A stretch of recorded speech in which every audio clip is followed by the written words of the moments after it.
Shalom Bapak Ibu Saudara-saudari, selamat memasuki bulan yang baru. Ini adalah hari yang spesial bagi kita semua, karena hari ini kita sama-sama merayakan kebangkitan Yesus sebagai sebuah tanda bahwa Ia adalah Tuhan yang hidup dan Dia menang atas maut. Mari kita semua merayakan hari ini dengan penuh sukacita. Selamat beribadah.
Shalom, selamat berjumpa kembali dengan saya, Pendeta Effendi Tahir. Saya berterima kasih kepada Pak Peter Seniawan yang sudah memberi kesempatan saya untuk boleh melayani secara khusus pada ibadah kebangkitan Tuhan Yesus 2021. Kiranya jemaat JKI PPCC Bali semuanya dalam keadaan baik dan sehat dan selalu di dalam perlindungan dan lingkup kasih setia Tuhan, sehingga apapun yang sedang kita hadapi saat ini, saya percaya dan kita semua percaya Tuhan turut campur tangan dan menopang kita semua. Sebelum kita mendengar firman, marilah kita berdoa. Tuhan, terima kasih untuk kesempatan yang indah untuk setiap kami boleh mengambil bagian di dalam ibadah memperingati kebangkitan Tuhan Yesus, Juru Selamat kami yang mati dan bangkit bagi kami. Urapi kami semua sehingga pada saat kami boleh mendengar firman ini, merenungkan dan terlebih Tuhan akan mewarnai dan berdampak bagi kehidupan kami secara sehari demi sehari, dan boleh juga hidup kami diubahkan semakin hari semakin menyenangkan Engkau. Urapi hamba-Mu, tolong hamba-Mu di dalam keterbatasan, biarlah pertolongan Tuhan yang memampukan hamba untuk melayani kebenaran firman-Mu. Di dalam nama Tuhan kami Yesus Kristus kami berdoa, haleluya, amin. Saudara-saudara kasih, saya hari ini ingin mengajak kita merenung hal-hal yang praktis mengenai dampak praktis kebangkitan Kristus di dalam kehidupan kita hari ini, saat-saat ini. Saya tidak banyak akan menyinggung terkait dengan doktrin keselamatan dalam arti penebusan, kemenangan, karena saya percaya Bapak Ibu sudah cukup banyak mendengar, dan saya ingin kita hari ini lebih kepada apa sih dampak praktis pada saat kita memahami. Apa sih yang berubah dalam hidup saya pada saat saya bersyukur, pada saat saya memperingati kebangkitan Tuhan Yesus. Bahkan mungkin sejak kita mengingat dalam tradisi gereja tertentu ada minggu-minggu yang cukup panjang sebelum kita masuk ke Paskah. Bahkan Jumat Agung yang baru kita lalui 3 hari yang lalu. Sesuatu yang apakah bisa memberi sesuatu manfaat dampak dalam hidup saya sehari-hari. Saya tidak berkata bahwa dampak yang terbesar yaitu kita semua manusia berdosa sudah diselamatkan. Itu nggak usah dibahas, bukan. Tetapi saya ingin mengajak kita, selain kita memperingati itu, apakah dampak yang bisa kita lihat dalam kehidupan kita sehari-hari melalui peristiwa memperingati kebangkitan Yesus Kristus ini. Saudara-saudara, saya ngambil dari Lukas 24 ayat 36 sampai 49. Lukas 24 ayat 36 sampai 49. Izinkan saya membaca secara berbagian, ya. Saya akan mulai dengan Lukas 24 ayat 36, ya. Dan sementara mereka bercakap-cakap tentang hal-hal itu, Yesus tiba-tiba berdiri di tengah-tengah mereka dan berkata kepada mereka, "Damai sejahtera bagi kamu." Mereka terkejut dan takut dan menyangka bahwa mereka melihat hantu. Saudara-saudara, kalau kita melihat dari posisi Lukas 24 ini, terutama di ayat 36, kita akan melihat sementara mereka bercakap tentang hal-hal itu. Ini terkait bagaimana Yesus menampakkan diri kepada murid-murid di Emmaus. Yang di dalam perjalanan ke Emmaus. Di mana murid-murid kemudian kembali ke Yerusalem dan mereka menceritakan. Pada saat mereka sedang membicarakan hal itu, tiba-tiba berdiri tengah-tengah mereka sosok yang berkata kepada mereka, "Damai sejahtera bagi kamu." Sehingga tidak heran kalau dikatakan di ayat 37, mereka terkejut dan takut dan menyangka bahwa mereka melihat hantu. Saudara-saudara, reaksi murid-murid katakan terkejut dalam bahasa aslinya lebih kepada mengerikan, menakutkan. Mereka seperti melihat sesuatu yang, atau reaksi mereka adalah sesuatu yang mengerikan dan menakutkan. Dan kata takut di sini berarti terkait dengan sesuatu yang mempunyai makna negatif atau kondisi yang tidak baik. Jadi terkejut, kaget dengan suatu kondisi yang mereka tidak menyangkanya, berarti tidak baik. Itu yang dipakai kata ayat 37. Mereka terkejut dan takut. Sehingga jelas dia menyangka bahwa mereka melihat hantu. Ini lebih jelas lagi bahwa mereka tahu Yesus sudah bangkit. Tapi mereka terkejut, takut. Saudara-saudara, saya coba melihat bahwa secara praktis kita hari ini juga memahami bahwa Kristus sudah bangkit. Kristus sudah menang. Dan kebangkitan Kristus juga kebangkitan buat kita semua, di mana kita artinya sudah dibebaskan dari hukuman kematian kekal. Dan Tuhan menjamin bahwa kita akan memperoleh kehidupan yang kekal. Tetapi jujur saja, banyak hal di dunia ini kadang-kadang buat kita terkejut. Buat kita jadi takut. Buat kita kemudian jadi susah tidur. Sudah setahun ini kita mengalami yang namanya pandemik. Beberapa teman saya harus berpulang. Beberapa tetap bisa hidup dan melayani dengan kondisi yang tentu berbeda. Tapi saudara-saudara,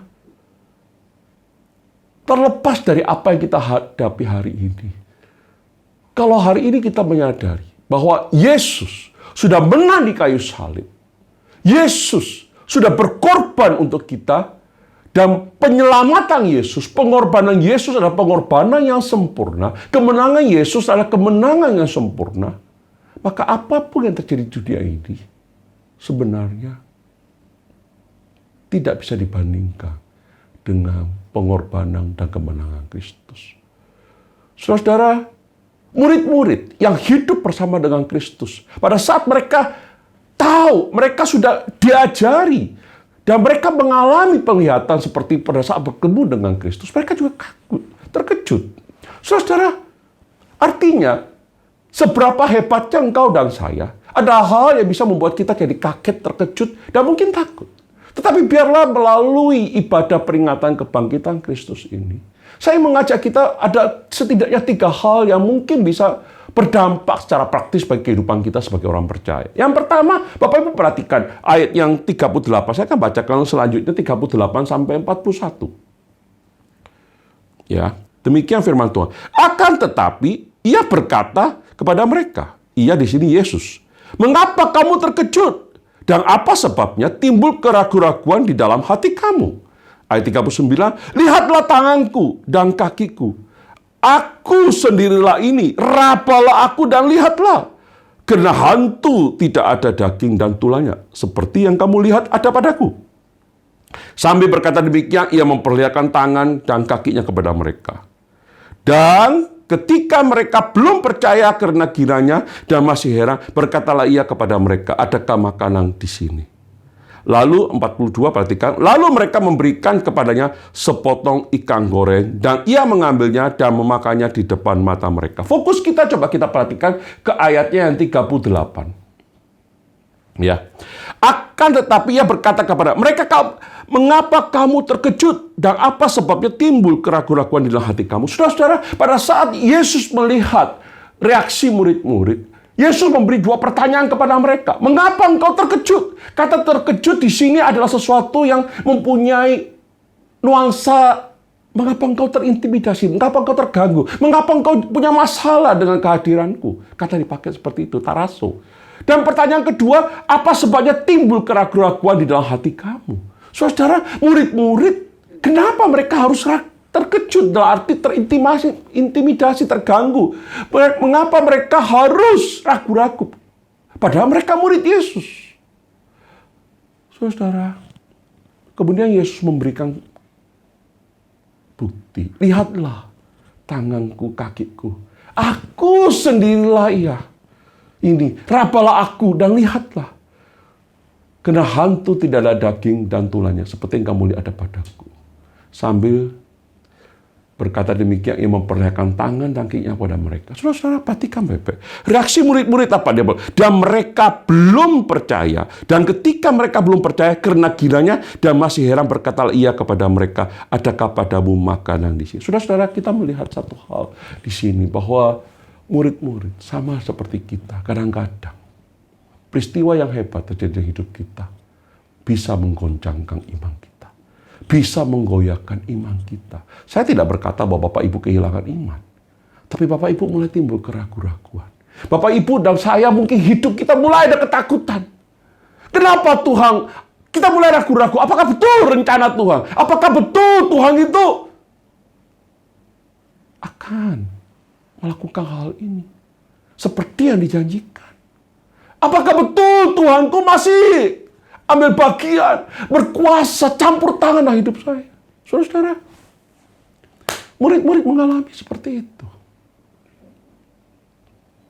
Mereka, dikatakan ayat 41, mereka, ketika mereka belum percaya, karena kiranya dan masih heran, maka ia berkata kepada mereka, adakah padamu makanan di sini? Saudara-saudara, Yesus ingin membuktikan kepada murid-murid, Dia adalah Allah yang menyerahkan nyawanya dan saat ini bangkit di hadapan mereka.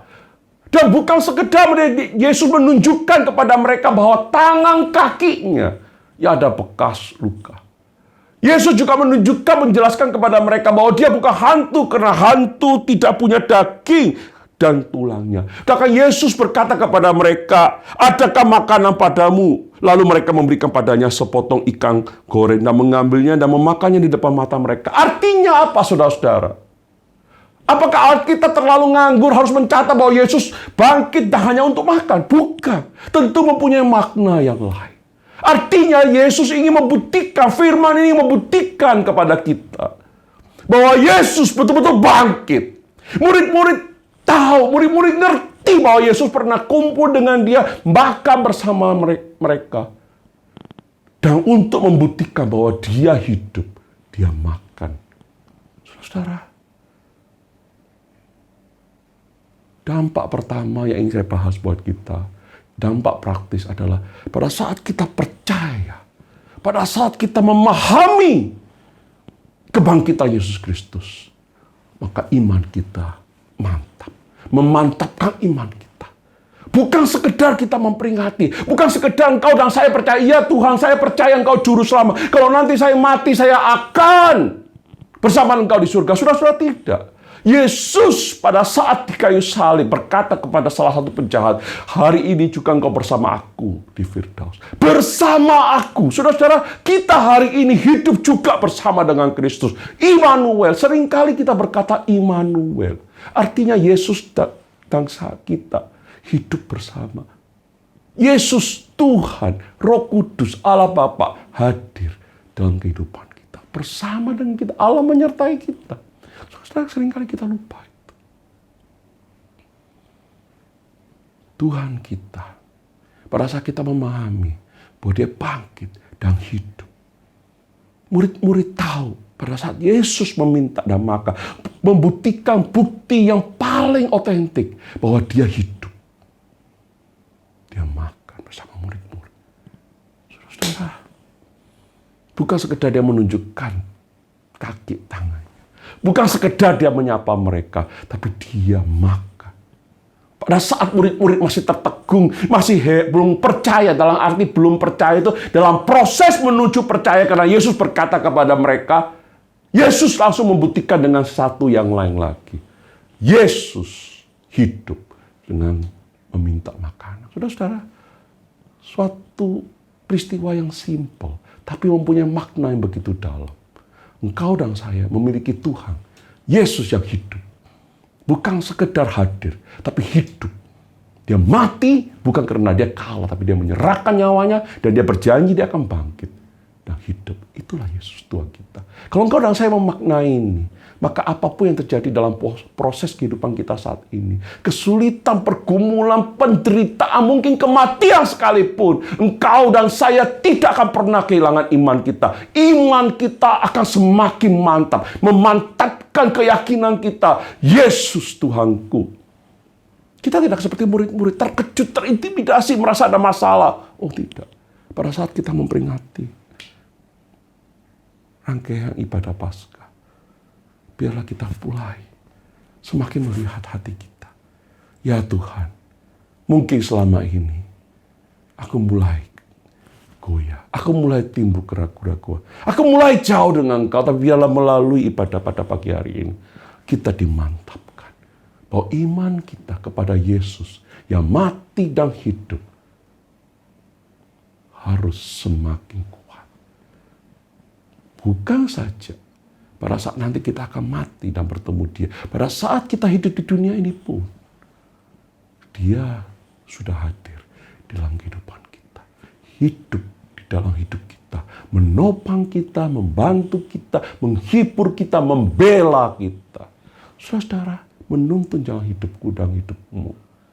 Dan kalau engkau dan saya mematahi ini dengan benar, maka kebangkitan Yesus Kristus yang kita peringati hari ini adalah membuat kita, iman kita semakin mantap. Yang kedua yang saya ingin bagikan buat kita hari ini adalah, perhatikan ayat 44-nya. Ia berkata kepada mereka, inilah perkataanku yang telah kukatakan kepadamu ketika aku masih bersama-sama dengan kamu, yakni bahwa harus digenapi semua yang ada tertulis tentang aku dalam kitab Taurat Musa dan kitab Nabi-Nabi dan kitab Mazmur. Saudara-saudara, selain iman kita semakin mantap, ayat 44 secara khusus memberi pesan kepada kita. Yesus sudah menjelaskan kepada murid-muridnya apa yang harus dialami. Bahkan dari kitab Taurat Musa, kitab Nabi-Nabi dan kitab Mazmur. Artinya saudara-saudara, apa yang akan terjadi di dalam kehidupan Yesus di dunia, itu sudah menjadi rencana Allah. Dan itu digenapi. Dikatakan, itulah perkataanku yang telah kukatakan kepadamu ketika aku bersama-sama dengan kamu. Yakni harus digenapi semua. Saudara, kalau kita memahami ini, kebangkitan Yesus Kristus adalah rangkaian rencana Allah. Saudara, dampak praktis buat kehidupan kita hari ini kalau kita memahami ini adalah apa? Artinya engkau dan saya, di jalan perjalanan hidup kita di tahun 2021 dan selanjutnya, sebelum akan datang, rencana Allah ada dan berkuasa dalam hidup kita. Rencana Allah berkuasa atas kehidupan semua yang ada di dunia ini.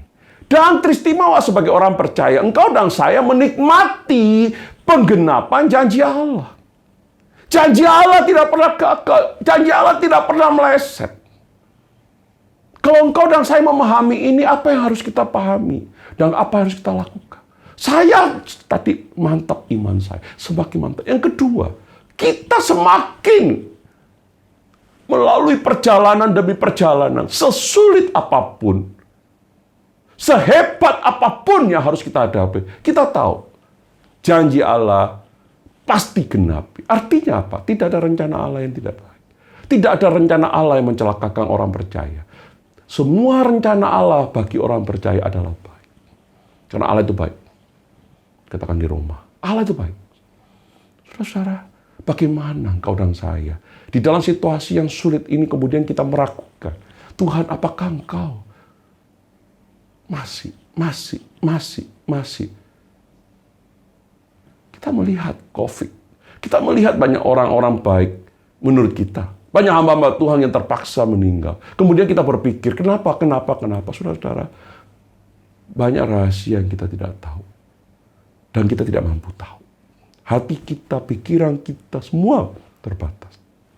Tapi satu, ayat ini mengajar kita apa? Yesus tahu murid-muridnya terkejut. Tahu murid-muridnya ketakutan. Tahu murid-muridnya mengalami syok yang berat. Yesus pertama tadi memantapkan, bahwa membuktikan bahwa dia hidup.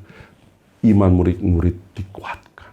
Yang kedua, Yesus perlu mengingatkan murid-murid juga. Apa yang terjadi dalam hidupnya, yang dia alami, yang membuat murid-murid syok, Itu sebenarnya sudah dikatakan Yesus. Bahkan sejak kitab Taurat Musa, kitab Nabi-Nabi dan Mazmur, itu sudah dijelaskan sama Yesus. Artinya Yesus ingin memberitahu juga kepada mereka, ke depan pun rencana Allah terkait dengan kedatangan Kristus, terkait dengan eskatologi, terkait dengan masa depan, hingga kepada kekekalan itu pun pasti genapi.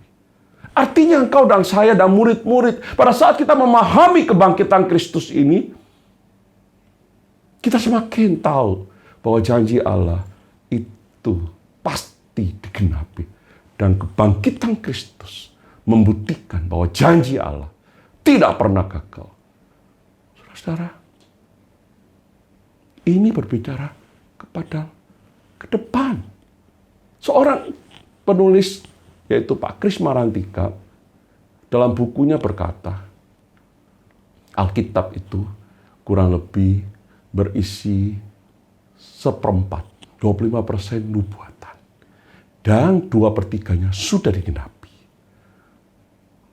Kalau 2/3-nya sudah digenapi, saya mau tanya Bapak Ibu, bagaimana dengan 1/3-nya? Sebagai orang percaya, saya sangat yakin, apa yang dijanjikan Tuhan pasti digenapi, karena Dia berkuasa. Dia Maha tahu, dan rencananya sudah dirancangkan oleh Dia. Allah tidak terikat waktu, tidak ada bisa menggagalkan Dia. Kalau engkau dan saya memahami ini, kenapa Yesus pada saat bertemu dengan murid-murid, Dia perlu mengulangi di ayat 44, dikatakan, inilah perkataanku yang telah kukatakan padamu ketika aku masih bersama dengan kamu. Artinya sudah dijelaskan, tapi murid-murid lupa, sama dengan kita hari ini. Seringkali kita berkata, ya Tuhan, aku percaya kepada Engkau. Ya Tuhan, aku yakin kepada Engkau. Oh ya Tuhan, rancanganmu, rancangan damai sejahtera. Oh Tuhan turun bekerja. Tapi pada saat kita mengalami goncangan-goncangan, engkau dan saya mulai lupa. Mulai bertanya-tanya, mana Tuhan? Rencanakanmu ini kan Tuhan? Bagaimana kok sampai terjadi seperti ini Tuhan? Saudara-saudara, kita buang itu semua. Buang itu semua. Belajar. Tuhan, hidupku itu sebenarnya sudah bukan milikku. Aku ini hamba. Roma 6 mengajar kita bahwa kita ini hamba. Hambanya Tuhan. Hamba kebenaran. Buah yang kita hasilkan adalah buah kebenaran. Kalau dulu itu buah yang cemar pada saat kita menjadi hamba dosa. Roma 6 mengajar kita seperti itu. Kalau engkau dan saya percaya kita ini hamba dari Tuhan, engkau dan saya tentu akan tunduk kepada Dia. Akan percaya kepada Dia. Tidak ada namanya perbantahan. Pak, bagaimana kalau engkau dan saya ragu-ragu? Saudara-saudara, ragu-ragu bukan dosa. Tapi kalau ragu-ragu engkau membiarkan menjadi tidak percaya, itulah yang mulai engkau jatuh dalam dosa. Daud, orang pilihan Tuhan di Mazmur 13. 4 kali dia berkata, berapa lama lagi, berapa lama lagi, berapa lama lagi, berapa lama lagi. Tapi dia bertanya bukan kepada orang lain, tapi bertanya kepada Tuhan. Artinya di dalam pergumulan yang seberat-beratnya, Daud pun tetap ingat kepada Tuhan. Dia bertanya kepada Tuhan. Tapi di ayat 6, Mazmur 13 ayat 6 dikatakan apa? Aku tetap percaya kepada kasih setiamu, karena penyelatanmu. Aku mau bernyanyi, bersorak-sorak. Saudara, itulah orang percaya.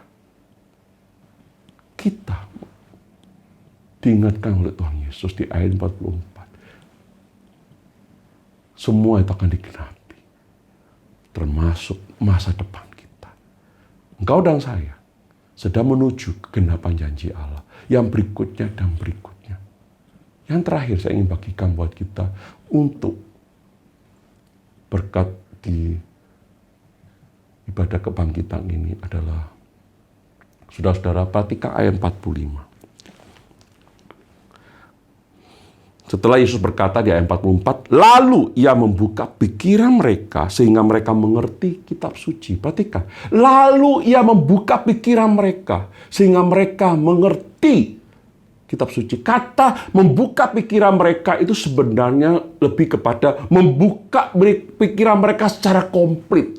Jadi secara utuh. Ada hal yang mungkin mereka tidak tahu, mereka tidak paham, mereka ragu-ragu. Tapi dengan kuasa dari Tuhan Yesus, Tuhan membuka pikiran mereka. Dikatakan apa? Katanya kepada mereka, ada tertulis demikian, Mesias harus menderita dan bangkit dari antara orang mati pada hari yang ketiga.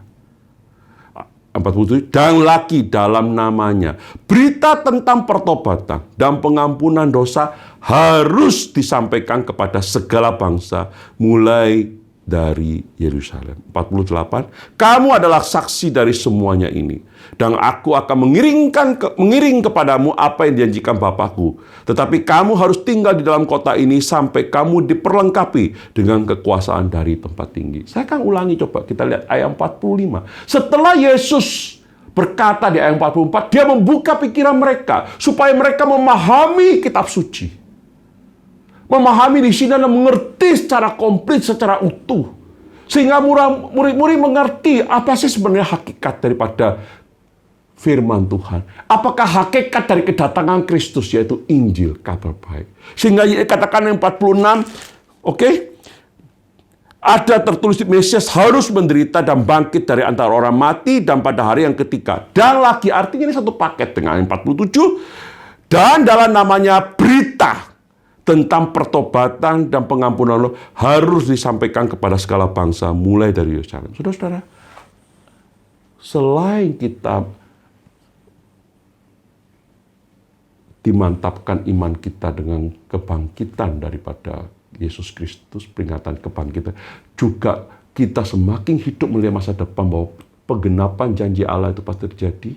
Yang ketiga yang saya bagikan adalah kita seharusnya mempersiapkan diri baik-baik untuk menjadi martir atau saksi daripada Kristus.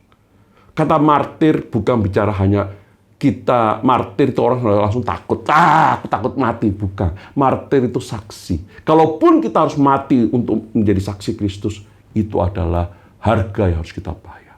Tapi tidak bicara bahwa kita jadi saksi harus mati, jangan dibolak-balik.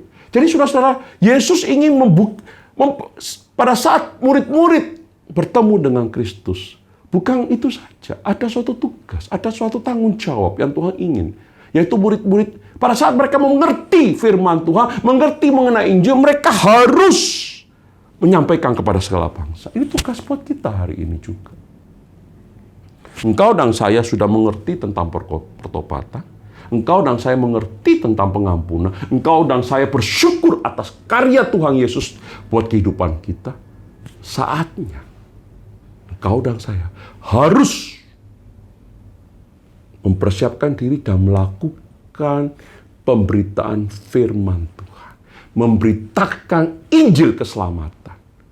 Saya tidak bahas mengenai teknik atau cara memberitakan Injil. Itu konteks berbeda. Jangan ngawur. Jangan dengan cara yang tidak bijak. Saya nggak bahas itu. Ini bukan khotbah atau teknik bicara mengenai penginjilan. Tetapi saya ingin sampaikan, engkau dan saya harus. Soal tekniknya bagaimana itu pelajari tempat lain atau pelajari dalam kesempatan lain. Kalau saya diizinkan mengajar Bapak Ibu kembali. Saudara, apa yang harus kita perhatikan? Ayat 48. Kamu adalah saksi dari semuanya itu. Saudara, engkau dan saya hari ini sebagai orang percaya. Murid-murid juga demikian. Mungkin kau berkata, Pak, saksi itu berarti melihat. Betul. Tetapi Yesus juga mengingatkan kepada kita. Karena engkau telah melihat aku, maka engkau percaya. Berbahagia mereka yang tidak melihat, namun percaya. Engkau dan saya, mungkin engkau dan saya tidak melihat kebangkitan Yesus. Tapi jangan lupa, kebangkitan Yesus adalah sejarah, bukan dongeng. Sejarah. Artinya peristiwa yang betul-betul terjadi. Dan itu dicatat. Saudara, kalau engkau dan saya menjadi saksi Kristus, artinya engkau dan saya tidak berbicara hanya saksi dalam konteks engkau dan saya melihat kebangkitan, tapi engkau dan saya dikatakan Injil ini pertobatan dan pengampunan. Engkau dan saya adalah saksi bahwa engkau dan saya adalah orang yang bertobat. Engkau dan saya adalah orang yang sudah menerima pengampunan. Engkau dan saya adalah orang yang sudah diselamatkan dan memiliki jaminan hidup kekal. Saatnya kita menjadi saksi untuk semuanya itu. Saudara, ayat 49 menjelaskan bagaimana Tuhan mempersiapkan murid-murid supaya menerima kuasa Roh Kudus. Saya tidak bahas itu. Tetapi sebagai penutup, kita memperingati ibadah kebangkitan Yesus Kristus. Bagus. Iman kita mantap. Semakin mantap. Bagus. Kita semakin berjalan di dalam kegenapan janji Allah. Bagus. Tetapi yang paling bagus, yang harus kita lakukan, tugas kita adalah menjadi saksi. puncak daripada pesan Paskah pada tahun 2021 adalah kau dan saya harus menjadi saksi Kristus. Itulah makna praktis, dampak praktis kebangkitan Yesus Kristus bagi saya dan Bapak Ibu. Bukan sekedar kita memperingati, bukan sekedar saya bersyukur, tapi engkau dan saya harus menjadi saksi, memberitakan, menyaksikan, berbagi, menolong bagaimana orang bisa mengalami pertobatan, pengampunan, pemuritan, dan menjadi orang percaya. Biarlah pesan ibadah kebangkitan Kristus Yesus pada tahun 2021, Gereja JKI PPCC Bali boleh menjadi berkat buat kita. Memantapkan iman kita, karena kita yakin Yesus mati dan bangkit. Dia menang atas segalanya, termasuk maut. Kita juga semakin yakin dalam hidup kita berjalan dalam rencana Allah. Allah tidak pernah gagal, rencananya pasti genapi. Yesus sudah jelaskan pada murid-murid. Kematian dia, kebangkitan dia, termasuk rencana Allah. Apalagi ke depan. Kedatangan dia kedua kali pun akan terbukti. Yang ketiga, tugas kita menjadi saksi. Memberitakan pertobatan, pengampunan. Memberitakan Injil keselamatan. Itu tugas kita. Mari kita berdoa. Tuhan, terima kasih untuk berkat-Mu buat kami. Hamba-Mu terbatas. Apa yang hamba-Mu sampaikan banyak kekurangan. Tapi hamba-Mu percaya kuat kuasa Roh Kudus menyempurnakan, membuat umat, siapapun yang mendengar, boleh diberkati dan benar memahami.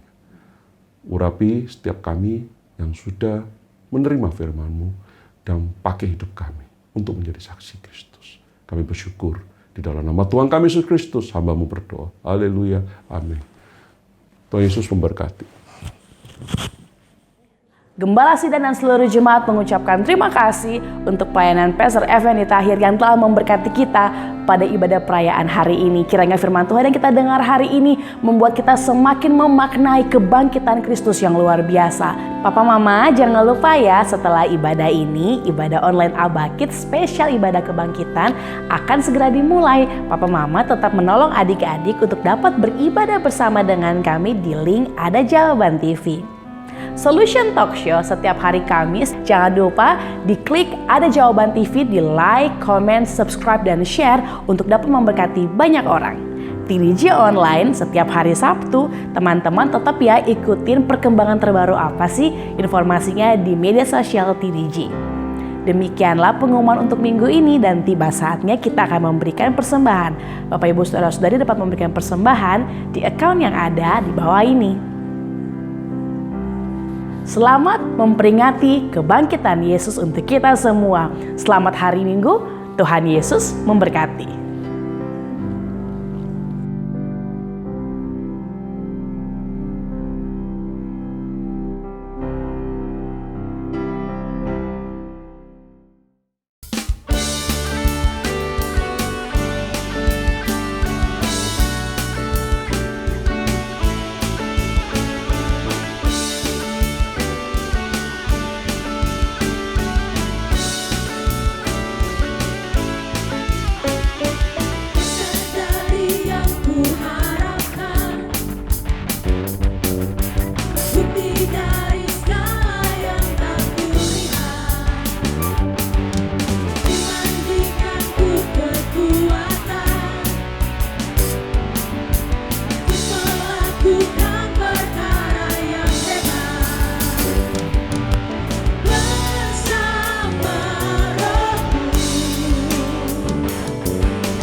Bapak, Ibu, Saudaraku sekalian, dimanapun Anda berada, mari kita mengucap syukur kepada Tuhan.